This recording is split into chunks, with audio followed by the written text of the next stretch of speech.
Здравейте! Казвам се Илия Илиев и съм кандидат за кмет на едно от най-красивите места в България – община Елена. Семеен съм с 2 деца и по професия инженер с над 35 годишен опит в областта на транспортната инфраструктура в България и чужбина.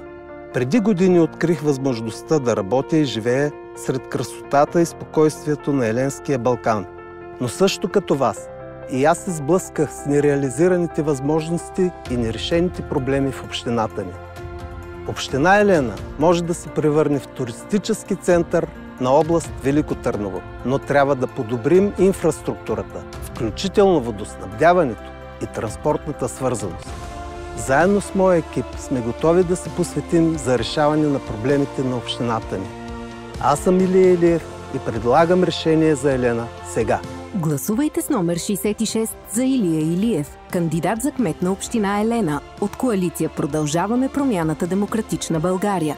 Купуването и продаването на гласове е престъпление.